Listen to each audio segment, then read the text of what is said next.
모든 사람과 더불어 화평함과 거룩함을 따르라. 이것이 없이는 아무도 주를 보지 못하리라. 새벽 이슬 같은 생명의 기도자 여러분, 이스라엘 땅이 아무리 척박한 산악지대에 황폐한 땅처럼 보일지 모르지만 온도차로 인하여 새벽 이슬이 맺혀져서 그곳에서 식물이 자라납니다. 우리가 세상을 깨우는 믿음의 기도자로 서는 일에 영광이 있기를 바랍니다. 오늘 우리가 읽어갈 말씀은 히브리서 12장 14절부터 마지막 절까지입니다. 히브리서 10장 19절부터 이어지는 예수님의 생명의 새길에 대한 이야기, 하나님께로 나아갈 것을 얘기하며 뒤로 물러가지 말 것을 공고하면서 믿음의 영웅들을 소개했습니다. 11장에서. 그 12장에서부터 믿음의 실제 권면들이 이어지게 됩니다. 우리가 잘 아는 대로 12장에서 예수를 바라보고 고난을 견뎌내란 말씀을 통하여서 이제 하나님의 말씀이 12장 14절부터 믿음의 실제 권면을 여러분들이 성경에 줄을 쳐가면서 몇 가지가 나오는지 찾아보십시오. 그 첫 구절 속에서 우리는 아주 중요한 명제 하나를 듣습니다. 모든 믿음의 다름질에 화평과 거룩함을 추구하라는 겁니다. 이것이 없이는 아무도 주를 보지 못하리라. 기억하셔야 됩니다. 이 말이 얼마나 절박하고 절실한 말인지. 많은 사람들이 믿음에 다름질합니다. 핍박과 고난과 시련이 많을수록 믿음에 다름질 열심히 하는 분들을 너무도 많이 만납니다. 거룩한 열심이고 희생적인 헌신을 감당하는 이들은 많습니다. 그런데 왜 열매가 없을까요? 거침돌이 된 겁니다. 개인의 열심이 교회 열심으로 이어는 이 디딤돌들을 마귀가 회방을 일삼아서 분쟁하여 넘어지게 된 것입니다. 목양을 하면서 수도 없이 울어야 될 부분이 이 부분이었습니다. 교회가 잘할 수 있었는데, 교회가 큰 사역을 할 수 있었는데 지금도 이게 무너져 가서 일을 못하고 있는 현실의 답답함에 고통과 아픔이 가중되어 무너지는 일이 일상들입니다. 개교회뿐 아니라 연합사역도 마찬가지고, 대부분 연합사역 기억하시지요? 여러분도 각 기관에서 봉사하시고 기관 연합하게 되면 결국 이걸 넘지 못해서 무너져 가는 거예요. 이야기를 나눠보시고 진지하게 기도하십시오. 특별히 환난과 핍박이 가중되는 그 사역 속에 진리를 고수하려는 사람들과 세상에 편승해야 된다는 사람들의 갈등, 일제시대 앞에 우리가 신사참배에 거역해야 된다는 사람들과 그것들 문화로 받아들이는 사람들이 갈등이 일어나는 것처럼, 고난이 오면 다음에 하자고 고난을 회피하는 사람들이 일어나지만 고난 속에서 죽도록 충성하자는 마주서는 사람들이 있기 마련입니다. 화평을 유지한다는 것은 공존을 말하는 겁니다. 선한 사역은 언제나 공동체의 공동선에 함께 설 수 있어야 하고요. 이런 하나님의 교회 앞에 눈물 어린 기도와 화평의 역사를 이룰 수 있을 때에야 우리는 공동체를 이루게 되고, 그 교회 공동체가 서야 사회 공동체를 이룰 수 있습니다. 여러분, 여야 간의 다툼과 싸움질에 나라가 몰락해가는 장면을 냉정히 지켜보고 계십니까? 누가 옳다고 말하는 건 아닙니다. 교회가 그 역할을 하지 못했다는 아픈 생각을 하셔야 됩니다. 왜? 교회가 그걸 믿음으로 이겨내지 못했다는 거죠. 결국은 그 안에서 우리는 화평을 추구할 줄 알아야 됩니다. 화평을 추구하는 것은 믿음의 성숙한 자들, 십자가를 지고 가는 사람들이 많을 때야 가능합니다. 십자가 지고 가지 않으면 누가 선한 일을 지키고 서겠습니까? 다 버리고 갈 것이거든요. 십자가 치고 가는 사람들이 많아야 이 화평이 유지가 되는 겁니다. 그래서 그 안에서 끊임없이 자기 의로움이 아닌, 자기 잘남이 아닌, 자기만이 열심히 섬긴다는 독선이 아닌 주님의 십자가처럼 내가 주고, 내가 희생해서, 내가 양보하고, 내가 욕먹고, 내가 조롱받음으로써 화평과 거룩함을 추구하는 일이 믿음의 역사를 이루는 일에, 우리의 믿음의 다름질이 주 앞으로 이루는 일에 절체절명과 같은 교훈이 되고 있다는 사실입니다.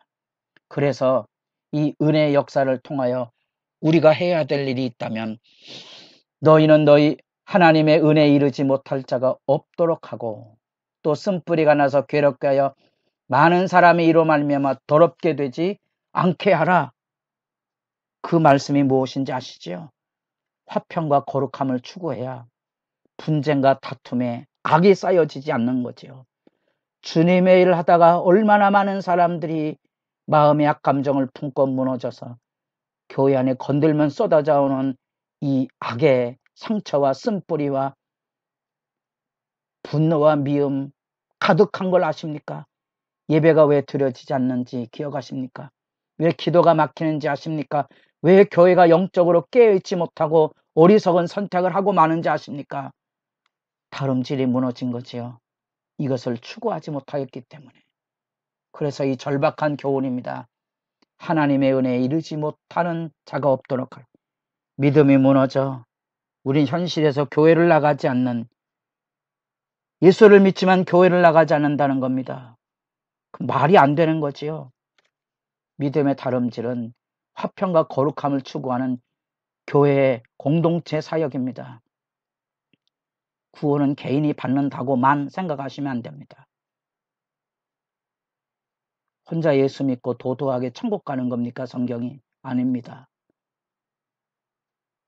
불신앙과 오만과 미숙한 사람들과 더불어 싸워서 화평과 거룩함을 추구하는 것이 믿음의 다름질입니다. 고린도후서 10장에서 13장을 읽으시고 눈물이 쏟아지면 성숙한 신자고요. 쏟아지지 않으면 아직 교회를 모르는 철부지 신자입니다. 화평과 거룩함을 추구하는 삶을 살아야 합니다.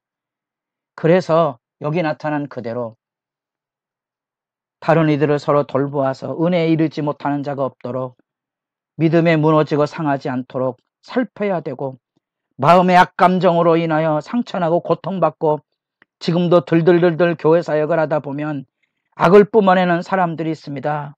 쓴뿌리들을 제거해야 하고요. 적당히 예수 믿고 편하게 예수 믿지 않은 음행하는 자와 한 그릇 음식을 위해 장자의 명분을 판 망령된 자가 없도록 살피셔야 됩니다. 음행이라는 것이 왜 일어납니까? 정상적인 가정의 붕괴가 아닙니까? 교회에도 음행이 있습니까? 정상적인 하나님과의 관계, 믿음의 다름질이 무너져서 유발되는 현실의 아픔이 있습니다. 그리고 우리가 이해하기 좀 어렵지만 18절부터 24절까지가 신의 산을 넘어서 시온산의 영광, 구약의 하나님의 현년 앞에 두려워 떨던 삶에서 하나님의 임재의 영광으로 나아가라는 그런 구약의 논점들이 여기 열려지고 있습니다. 온 우주에 하나님의 구원의 왕권이 서 있는 그 하늘 보좌가 열려져 있는 새 언약의 예수 대제사장 논증의 핵심, 하나님이 우리와 함께 하실 때 하나님께로 가는 길이 활짝 열려졌다는 겁니다. 그래서 다시 권면합니다. 25절에 너희는 상가 말씀하신 일을 거역하지 말라. 거역하지 말라. 다시 믿음의 길에 이탈되어 히브리서의 배경이 되고 있는 천사를 숭배한다거나, 다시 유대교로 돌아가 율법을 지킨다거나 동물 제사를 드려서 하나님 앞에 우리의 열심을 드러내야 된다는 그런 삐뚤어진 배도의 길에서 돌아서라는 거지요. 하나님의 심판이 있다는 겁니다. 많은 사람들이 하나님의 심판을 가볍게 여깁니다. 아니요. 죄의 징벌과 대가를 가볍게 여기지 마시고, 결국은 내가 믿음 생활을 하지 못하면 나만 죽는 게 아니고 남에게 악을 쏟아넣는다는 거 잊지 마십시오. 그래서 사람을 사랑하고 사람을 붙들어 주셔야 됩니다. 은혜에 이르지 못하는 자가 없도록, 쓴뿌리가 나서 괴로움을 쏟아내지 않도록, 교회가 더럽혀지지 않도록, 음행과 음식 한 그릇에 장자의 명분을 파는 에서와 같은 선택을 하지 않도록, 하나님의 심판에 대한 두려움을 넘어 참된 경건의 감사와 기쁨으로 하나님 앞에 나아가야 합니다. 28절, 그러므로 우리가 흔들리지 않는 나라를 받았은즉 은혜를 받자. 이로 말미암아 경건함과 두려움으로 하나님을 기쁘시게 섬길지니 우리 하나님은 소멸하는 불이심이라. 개인과 교회의 신앙의 가치를 분명히 하십시오. 그래야 화평과 거룩을 통하여 사람들을 돌아볼 줄 압니다. 이게 믿음의 다름질입니다. 두려움을 넘어서 영광을 향한 도전. 우리가 고난을 묵묵히 짐지고 가면, 내가 십자가 담대히 지고 가면 다음 사람들이 힘을 얻어서 용기를 가지고 선한 사역을 할 것입니다. 기도하는 일에, 전도하는 일에, 선교하는 일에, 봉사하는 일에, 헌신하는 일에 앞장서 나가십시오. 그리고 사람들이 시험에 들지 않도록 곧은 길을 만들어 세우십시오. 그리고 흔들리지 마십시오. 그 안에 넘치는 하나님의 은혜의 보좌가 열려져 은혜의 영광이 충만해질 것입니다. 그 감사와 기쁨을 가지고 바른 소망의 다름질을 이어가십시오. 사자밥이 되어 줄지어 나가는 1세기 선교사와 안에 하늘문이 열려져 하늘 찬양 소리가 열려지고 어린아이가 단잠 자는 영광의 비전을 여러분 기억하십시오. 그 소망의 다름질이 여러분의 기도 안에 열려지기를 소망합니다.